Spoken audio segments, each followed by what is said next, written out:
आज भारतीय नौसेना की जो ताकत है कई गुना बढ़ गई है, क्योंकि पीएम मोदी ने एक साथ, जी हां, एक साथ 3 युद्धपोतों को देश को समर्पित किया। आईएनएस सूरत, आईएनएस नीलगिरी, आईएनएस वागशीर नौसेना के बेड़े में शामिल किए गए। ये पहली बार हो रहा है जब एक डिस्ट्रॉयर, एक फ्रिगेट और एक सबमरीन, तीनों को एक साथ कमीशन किया जा रहा है। और सबसे गर्व की बात कि ये तीनों frontline platforms made in India है। मैं भारतीय नौसेना को, इनके निर्माण कार्य से जुड़े सभी साथियों को, इंजीनियर्स को, श्रमिकों को और पूरे देश को बधाई देता हूं। कुछ दिन हो गए, कोई नए हथियार की अनाउंसमेंट नहीं हुई, तो हम लोग सोच रहे थे कि क्या ये पूरा जो आधुनिकीकरण का मामला है, इंडियन आर्म्ड फोर्सेस का, डिफेंस के आधुनिकीकरण का मामला है, क्या इसमें कुछ स्पीड ब्रेकर लग गया है? क्या ये रुक गया है? क्योंकि हमें आदत हो गई थी कम से कम एक वीडियो बनाने की हथियार के बारे में हर 8-10 दिन। आप जाके पहले देख सकते हैं, हर 8-10 दिन कुछ ना कुछ निकल रहा था। तो हमें लगा कि यार 10-15 दिन हो गए, कुछ आया नहीं, क्या ये मामला रुक गया है? अब पता लगता है कि नहीं भाई साहब, ये रुका नहीं, इसने और तेजी पकड़ी है और 3 शिप्स प्रधानमंत्री मोदी अब इनॉग्रेट कर चुके हैं, उनको लॉन्च कर चुके हैं। इसमें से 2 जहाज हैं, एक पनडुब्बी है। एक और प्लान भी है कि इंडिया जो है 2030 तक 175 वॉरशिप्स का जो है वो एम रखता है, 175 वॉरशिप्स का।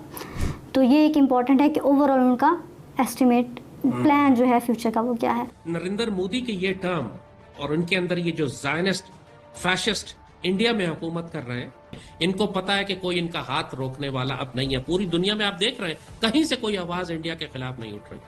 और दूसरी जानिब इस कदर खौफनाक जंगी तैयारियां ये कर रहे हैं कि मैं एक्चुअली हैरान हूं कि अभी तक इन्होंने पाकिस्तान पर हमला क्यों नहीं किया। The only reason I can understand is कि ये नजूमियों पर बहुत एतबार करते हैं। इल्म नजूम पे ये सारी अपनी मिलिट्री प्लानिंग, अपनी पॉलिटिक्स, अपनी सियासत इल्म नजूम पर बेस करते हैं। हिसाब लगाते हैं कि हमारे लिए सितारे कौन से मैच करते हैं, किस सितारों में। तो हम परस्त लोग हैं, जाहिल हैं, अल्लाह जाहिर है, अल्लाह रसूल तो इनके पास नहीं है।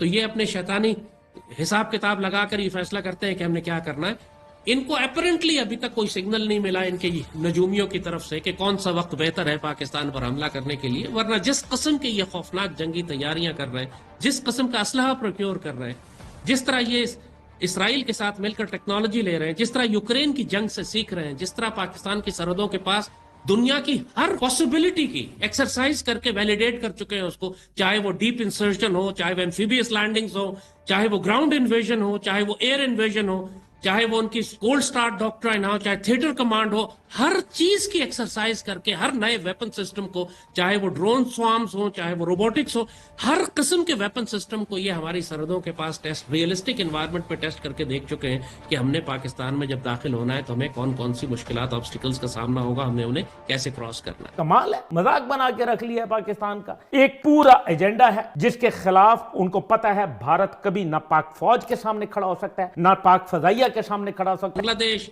या श्रीलंका या नेपाल या बर्मा इंडिया के लिए कोई प्रॉब्लम नहीं है। इंडिया के लिए प्रॉब्लम है तो पाकिस्तान है। मैं बात कर रहा हूं आईएनएस नीलगिरी की दोस्तों, और इसको भी शुरुआत करा गया था 2017। इसका जो कील है वो लेकर आ गया था 2017, 2019 इन्होंने लगभग 2 साल के अंदर जहाज बनाया, खत्म करा।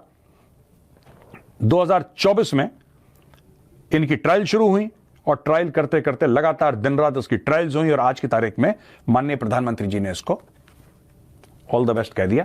जाओ, ट्रायल्स खत्म, शिप बन गया। अब 2-2, 2.5 साल में शिप्स बन रहे हैं। 2-2, 2.5 साल में भाई साहब, इतना कोई अगर बड़ा घर बनाए ना उसको टाइम लग जाता है। यहां पे 7,400 टन का पूरा जहाज बना दिया 2-2.25 साल में। आप फर्क जानिए इसमें। पहले हमें कितना समय लगता था भाई साहब, पहले पसीना निकल जाता था, रूस से जहाज आ रहा है, ये हो रहा है, ये हो रहा है। यहां पे आज की तारीख में ऐसी चाबी लगाई है डिफेंस में, चाहे आप बात कर लीजिए मोदी जी की, चाहे बात कर लीजिए राजनाथ सिंह जी की। ऐसी चाबी लगी है कि यू सी कितनी जल्दी जल्दी शिप्स ये बन रहे हैं भारत में। लोग 75% इंडिजिनस इसमें इक्विपमेंट लगी हुई है, सामान लगा हुआ 75%। मुझे पता है पाकिस्तान नेवी की कैपेबिलिटी क्या है और क्या थी। पाकिस्तान एक न्यूक्लियर पावर मुल्क है और इसके पास आलम इस्लाम का वाहिद सुपर पावर है। माने में दोस्तों हम लोग ना बनाते कम थे, इंपोर्ट ज्यादा करते थे। हम लोग कहते थे यहाँ पे 10% या पेंट पूंट कर देंगे, थोड़ा नटबोल्ड। आज की तारीख में 75% भारत के अंदर बन रहा है। This is a huge change. एक पूरा शिप बिल्डिंग का इकोसिस्टम भारत में चेंज हो गया। 1-1.5 साल हो चुका है कम से कम मेरे हिसाब से। ये कई अरब डॉलर खर्च कर चुके हैं सिर्फ पेट्रोल और असला फायर करने में, पेट्रोल जलाने में। और इतनी ज्यादा एक्सरसाइजेज ये कर रहे हैं कि एक्चुअली एक्सरसाइज फटीग होना शुरू हो जाती है आर्मी के ऊपर। मुसलसल एक्सरसाइज करके इस तरह जंगों की तैयारी कर रहे हैं पागलपने की हद तक। लेकिन अभी तक उन्होंने फिजिकल इन्वेजन नहीं की। ये तीनों जो चीजें हैं ना, आपके एक फ्रिगेट, एक डिस्ट्रॉयर, एक diesel electric submarine, why is it important? यार क्यों भारत के लिए इंपॉर्टेंट है? पहली बात तो ये, जैसा मैंने बताया कि भारत में बनी है। भारत में बनी है, ये बहुत इंपॉर्टेंट है। भारत ने जब से एयरक्राफ्ट कैरियर खुद बना लिया, तब से लोग ये कहने लगे कि हाँ, now India has arrived on the global stage, a country that can manufacture its own warships, right. और इसके बाद आपने न्यूक्लियर सबमरीन बनाई है, अरिहंत बनाई है आपने, अरिगात बनाई है आपने, और आ रही हैं आपकी। Others are in the pipeline, sea trials चल रही हैं। कुछ नहीं पता किसी को अगले दिन क्या अनाउंसमेंट हो जाए कि जी हो गया है, जाओ मीडिया गई, सामने दिखाया जहाज, आओ देख लो, चेक करो। इस तरीके का अचानक से आया सामने अच्छा, इसके पहले बात चल रही थी, ऐसी बात नहीं है कि हमने वागशीर के बारे में कभी सुना नहीं, ऐसी बात नहीं है, सुना था, पक्का सुना था। लेकिन जितनी जल्दी ये बना है ना, that is surprising even for me. मेरे लिए बहुत सरप्राइज की बात है, क्योंकि नेवी का हम एक जमाने में, आज से 10-15 साल पहले हमने नेवी का ये, navy was utterly what, I am from the army, but एक चीज मैं मानता हूं, I think navy is extremely important. और ट्रेडिशनली भारत ने कभी नेवी को तवज्जो नहीं दी, जो नेवी का राइटफुल अधिकार था।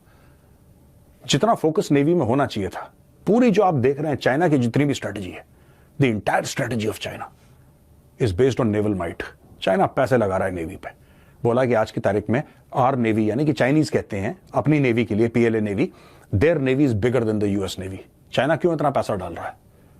इट इज सिंपल ना, इट इज सिंपल। अगर आप सरफेस ऑफ द अर्थ देखें तो ज्यादातर पानी है, लैंड कम है, पानी ज्यादा है। तो it has to be, you have to focus on the navy because that is the nature of the earth. और आपके ट्रेड रूट्स हैं। और भारत के लिए जो इंडो पैसिफिक की स्ट्रेटेजी है, that is essentially navy based. जो इंडो पैसिफिक की, मैं ये नहीं कह रहा कि उसमें आर्मी का रोल नहीं है, बिल्कुल ऑब्वियसली है, very very important role for the air force, very very important role for the army also. But जो नेवी है, that allows your trade to go on, that allows your reach. जहां पे navy पहुंच पाती है, जो इंडियन नेवी की reach है, वो शायद और किसी की ना हो। मैं भारत के फोर्सेस की बात कर रहा हूं। दैट इज वाई ये जो 3 शिप्स आज इंडियन नेवी में शामिल हुए हैं, that is extremely important for the Indian navy. मैं फिर से इंडियन नेवी के जितने भी ऑफिसर्स एंड मैन हैं, मैं सबको I wish them all the very best. And you know, ये हम सब सिर्फ नेवी वालों के लिए नहीं, अब every Indian for that matter, army, navy, air force, any profession, you could be a software programmer, it's a big day for you, it's a big day for me, so congratulations India, congratulations to everybody। वो हर बार हम उनको जो है वो पकड़ के वो मारते हैं। जिस कुकरी का वो जिक्र कर रहे थे, वहां हमने जो उनके साथ किया, हमारी गाजी शहीद ने जो किया, एक दास्तान है। आज भी इंडिया जो है वो उसको झूठी एक फिल्म बना के जो है उसकी दास्तान को मस्त करने की कोशिश कर रहा है। आज उस गाजी शहीद का ये कमाल है कि आज इंडियन नेवी त्रिपाठी जो है वो बैठ के पाकिस्तान नेवी की तारीफ कर रहे हैं। ये है पाकिस्तान और ये है पाकिस्तान बहरिया। कमाल है, मजाक बना के रख लिया है पाकिस्तान का। एक पूरा एजेंडा है जिसके खिलाफ उनको पता है भारत कभी ना पाक फौज के सामने खड़ा हो सकता है, ना पाक फजाइया के सामने खड़ा हो सकता है। एमएम आलम भूल गए हैं वो लोग, हमारी नेवी के ये गाजी शहीद भूल गए हैं, हमारे हंगूर भूल गए हैं, उड़ा के रख दिया था हमने। ये पाकिस्तान है। पाकिस्तान एक अजीम तोहफा है, अल्लाह का दिया हुआ। इसकी कदर करें, खुदा के लिए नूर है, नूर को जवाल नहीं आया करता। मेरा पाकिस्तान का परचम सदा बुलंद।